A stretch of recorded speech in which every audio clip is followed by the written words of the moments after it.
Vamos falar sobre a operação contra uma organização criminosa que planejava matar o presidente Lula, o vice-presidente Geraldo Alckmin e o ministro do Supremo Tribunal Federal, Alexandre de Moraes. Informações atualizadas com ele, Jonas Maia, e também com o Theo Cury, nosso analista em Brasília. Começamos aqui com ele, Jonas Maia, trazendo mais informações já pra gente. Ele, Jonas, seja bem-vindo, bom dia para você. Temos agora mandados de prisão, mandados de busca e apreensão sendo cumpridos em 3 estados e no Distrito Federal.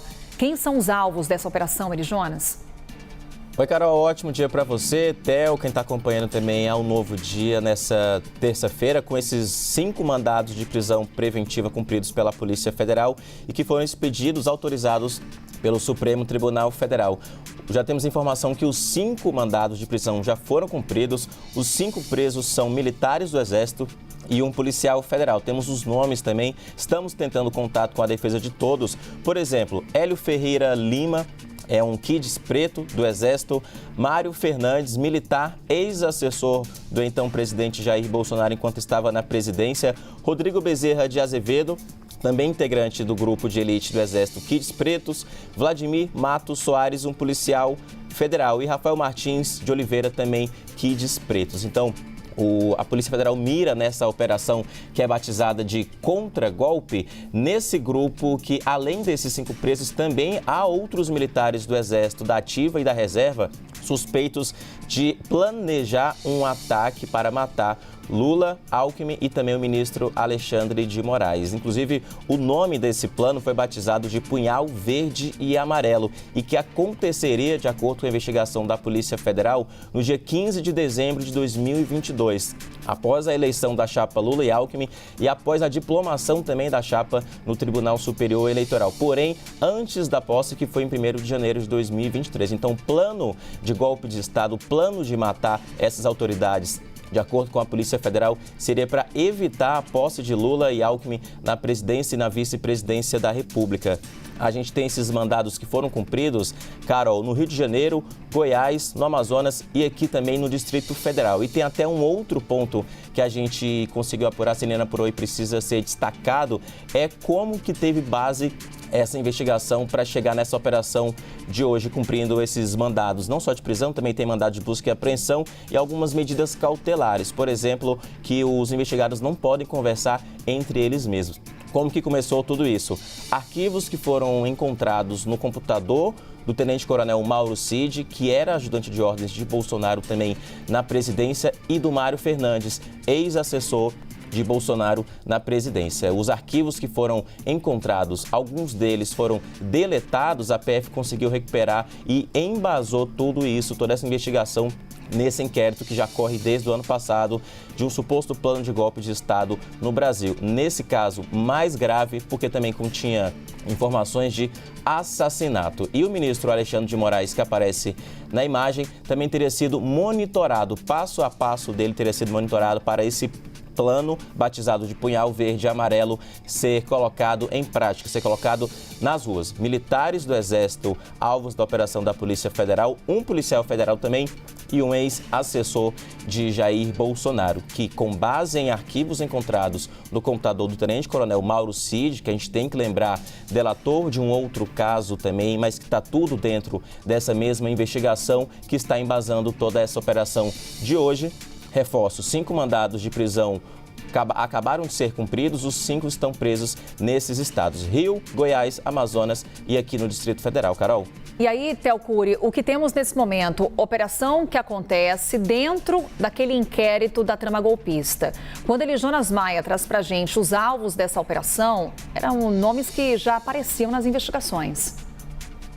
Exatamente. Entre essas pessoas, o general Mário Fernandes, que foi ministro interino da Secretaria-Geral da Presidência da República e que participou daquela reunião que faz parte de uma série de reuniões. A gente mencionou isso na primeira vez que a gente conversou sobre esse assunto hoje no jornal, que tratou reuniões que trataram sobre trama golpista com objetivo, essa primeira, ainda em julho, pré-eleição, como eu havia mencionado, com o objetivo, de acordo com os investigadores da Polícia Federal, de, por parte do ex-presidente, então presidente da República, Jair Bolsonaro, cobrar ações efetivas dos seus ministros para descredibilizar o Tribunal Superior Eleitoral, com o objetivo de levantar dúvidas com relação ao processo eleitoral daquele ano que acabou sendo vencido por Luiz Inácio Lula da Silva. Então, em determinado momento daquela reunião, a Polícia Federal menciona aquela reunião que foi gravada, o vídeo foi encontrado no notebook do tenente-coronel do Exército, Mauro Cid, esse que presta depoimento hoje à tarde, às 14h, na sede da Polícia Federal. Ele cobra, esse general que foi preso na operação de hoje, cobra medidas mais efetivas.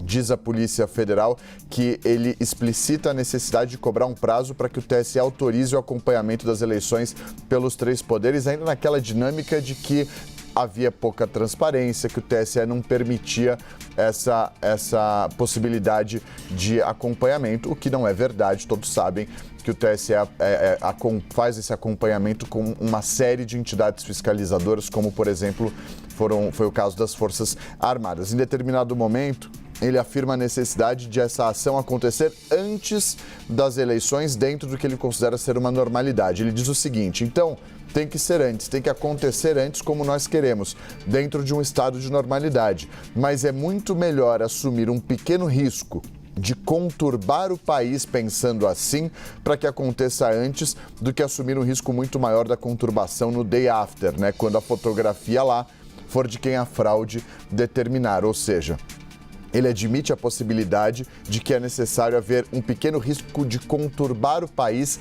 antes da cerimônia de posse do novo presidente da República, que seria eleito naquele ano. E isso casa com o que as investigações mostram e com a informação divulgada ainda hoje cedo pela Polícia Federal, logo após o cumprimento dessas medidas que foram autorizadas pelo ministro Alexandre de Moraes do Supremo Tribunal Federal, que essa tentativa aconteceria em dezembro, logo depois da diplomação do presidente Luiz Inácio Lula da Silva e do vice-presidente da República, Geraldo Alckmin, que 3 dias antes foram diplomados presidente e vice-presidente pelo Tribunal Superior Eleitoral. Então acontece naquele momento. Lembrando que houve depois outras reuniões depois da alta cúpula do governo com representantes das Forças Armadas depois da eleição, justamente nesse período de dezembro, no final do ano. Então, esse é o que faz esse vínculo ficar mais nítido na fala, nesses trechos da Polícia Federal e também na investigação ainda de fevereiro.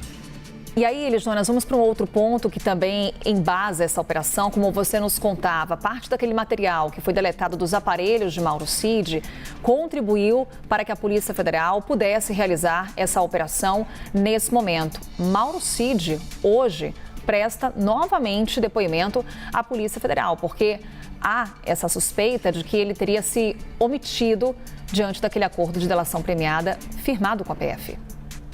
Pois é, Carol, é um 5º depoimento de Mauro Cid nesse caso e podemos até citar que deve ser o mais importante até agora para ele, para a defesa dele, pelo menos, porque está em xeque a delação premiada dele. Ele, como colaborador da Justiça e da investigação, ele não pode mentir ou omitir nenhuma informação. De acordo até com os investigadores que a gente ouviu na semana passada, eles falaram o seguinte: se tiver alguma omissão, falta de informação, a delação não tem valor. Então, essa questão toda vai ser avaliada hoje de tarde, nesse depoimento presencial, às 2h, com base nesses arquivos que foram deletados do computador dele, que a Polícia Federal conseguiu recuperar com um aparelho israelense de muita tecnologia, conseguiu recuperar tudo isso, mas não só no computador dele, também de Mário Fernandes, como o Theo estava explicando quem é essa figura de Mário Fernandes, um general, ex-ministro interino do governo Bolsonaro, que tinha mensagens com teor golpista e esse plano de morte contra Lula, Alckmin e também o ministro Alexandre de Moraes. Um depoimento, então, hoje muito importante, às 2h, para Mauro Cid explicar se mentiu, se omitiu ou por que apagou essas mensagens, esses arquivos que foram deletados do computador dele, que a Polícia Federal conseguiu recuperar. A defesa dele sempre disse que ele não mentiu em nenhum momento, que se ele não respondeu alguma pergunta, foi porque a Polícia Federal não perguntou. Então, hoje um depoimento para fechar esses pontos para finalizar esse inquérito, porque a gente está no dia 19 de novembro e a PF já disse que a expectativa é fechar em até 10 dias. Então, por isso que essas pontas estão sendo ligadas nessa investigação que já vem desde o ano passado e todos os alvos estão indo de encontro à Polícia Federal. Carol, vamos ficar acompanhando de olho nesse depoimento muito importante e crucial para a defesa de Mauro Cid, ex-ajudante de ordens de Jair Bolsonaro. Enquanto isso, acompanhamos nesse momento mais uma operação da Polícia Federal em andamento dentro do inquérito da trama golpista, mandados de prisão sendo cumpridos, mandados de busca e apreensão também em 3 estados e no Distrito Federal. Estamos falando aqui, Théo Cury, de Kids Pretos. Explica pra gente, para quem está nos acompanhando, que representam essas forças quando a gente fala de Kids Pretos e o quanto que elas já apareceram também dentro desse inquérito da trama golpista.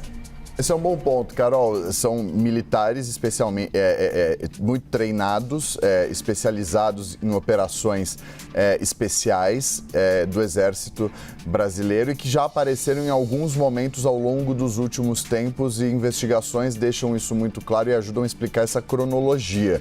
Alguns desses kids pretos aparecem, por exemplo, nos atos criminosos e golpistas do 8 de janeiro na Praça dos Três Poderes, nas sedes dos prédios públicos, as sedes dos 3 poderes, tanto no Palácio do Planalto quanto do Supremo Tribunal Federal e do Congresso Nacional. Então, as imagens mostram que muitos deles participaram desses atos que aconteceram no dia 8 de janeiro. E há uma menção a esse núcleo dos militares justamente na trama golpista. Eu separei esse trecho de uma menção feita pela Polícia Federal e na decisão do ministro Alexandre de Moraes, que diz o seguinte, que o núcleo de oficiais de alta patente com influência e apoio a outros núcleos teria utilizado da alta patente militar, e entre eles estava Walter Souza Braga Neto, que foi ministro do governo de Bolsonaro, foi candidato a vice-presidente da República na chapa com Bolsonaro. E há uma menção ao general Mário Fernandes, que foi preso hoje. Então, a Polícia Federal diz o seguinte, que o núcleo de oficiais de alta patente com influência e apoio a outros núcleos teria se utilizado da alta patente militar por eles detida para influenciar e incitar o apoio aos demais núcleos de atuação por meio do endosso de ações e medidas a serem adotadas para a consumação do golpe de Estado. Esses militares que fazem parte desse núcleo de oficiais, como foi dividido o núcleo dos investigados no âmbito dessa investigação que apura a suposta trama golpista durante o governo do ex-presidente Jair Bolsonaro, esses militares, de acordo com as investigações, eles teriam atuado para pressionar os comandantes das 3 Forças Armadas a aderirem a essa tentativa de golpe de Estado.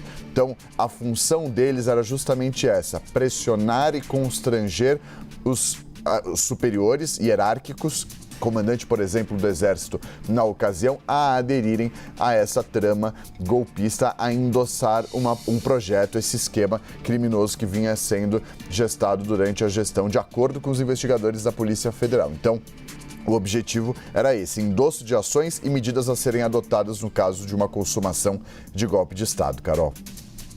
Théo Cury, ele e Jonas Maia vão nos atualizando aqui na programação da CNN Brasil sobre essa operação que está em andamento. Esse grupo que planejava um golpe de Estado, segundo as investigações da Polícia Federal, e tramava a morte, o assassinato do presidente Lula, do vice-presidente Geraldo Alckmin e também do ministro do Supremo Tribunal Federal, Alexandre de Moraes. Daqui a pouco a gente volta para falar mais sobre esse assunto.